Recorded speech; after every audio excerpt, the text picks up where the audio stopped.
Bem-vindos ao nosso podcast de história. Hoje a gente vai falar sobre o que aconteceu antes do golpe civil-militar da década de 60, um dos momentos mais marcantes do nosso Brasil. Laura, muita gente já ouviu falar da ditadura, mas nem todos sabem o que o clima antes do golpe já era bem tenso. O país vivia uma grande crise política e econômica, com inflação alta, greves, protestos e muita insatisfação popular. Verdade, o presidente era João Goulart, o Jango, que defendia as chamadas reformas de base.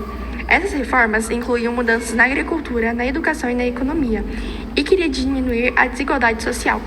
Só que, na parte da elite e da classe média, achou tudo isso radical demais.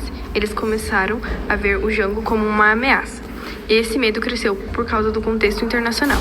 A gente estava no auge da Guerra Fria, aquela disputa entre os Estados Unidos e a União Soviética. Exatamente. E como os Estados Unidos já estavam combatendo o comunismo no mundo inteiro, qualquer ideia de reforma social já era vista como comunista.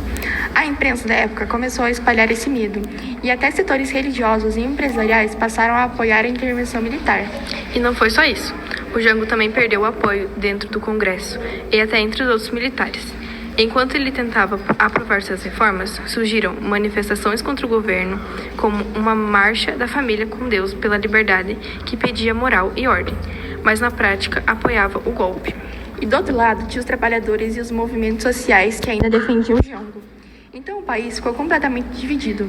De um lado, o medo do comunismo, e do outro, a esperança de mudanças sociais. E essa tensão chegou ao limite em março de 1964. Os militares, com o apoio de políticos conservadores e dos Estados Unidos, derrubaram João Goulart. Eles diziam que seria uma intervenção rápida, só para restaurar a ordem. Mas o resultado foi o contrário. Foi o início de uma ditadura que durou 21 anos, com censura, perseguições e o fim das eleições diretas.